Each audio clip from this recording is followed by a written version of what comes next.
Hello दोस्तों, नमस्ते, प्रणाम। मैं हूँ सुनैना मौर्य। सुनैना गीत संगीत मैं आपकी संगीता मौर्य।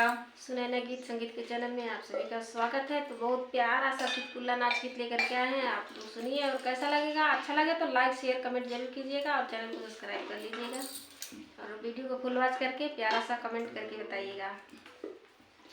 आमवा फरेला झोपेदार छोटी ना नदी, आमवा फरेला झोपेदार छोटी ना नदी, आमवा तोड़ा न भेजिला हुरा देवारवा, आमवा तोड़ा न भेजिला हुरा देवारवा, चढ़ी गईले साजना हमार छोटी ना नदी, चढ़ी गईले साजना हमार छोटी ना नदी, आमवा फरेला झोपेदार छोटी ना नदी, आमवा फरेला झोपेदार छोटी ना नदी, आमवा में बीनी बीनी भरली डेलारिया, आमवा में बीनी बीनी भरली डेलारिया, बेचे जावे गोरखपुर बाजार छोटी ना नदी, बेचे जावे गोरखपुर बाजार छोटी ना नदी,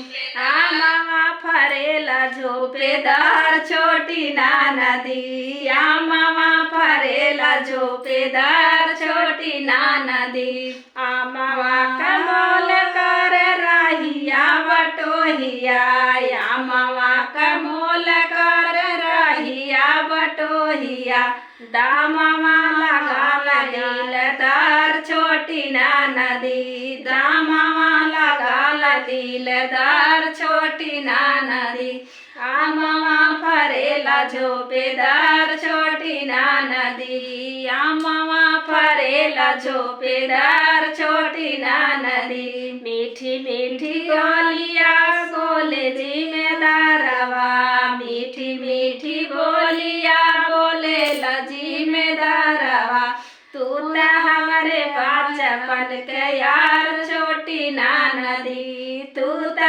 हमारे बचपन के यार छोटी ना नदी, आमवा फरेला झोपेदार छोटी ना नदी, बचपन के हमारे तोहरे यार जिम्मेदारवा, बचपन के हमारी तोहरे यार जिम्मेदारवा, साजना हमारे सिंगार छोटी ना नदी, साजना हमारे सिंगार छोटी ना नदी, आमवा फरेला झोपेदार छोटी ना नदी, आमवा फरेला झोपेदार छोटी ना नदी।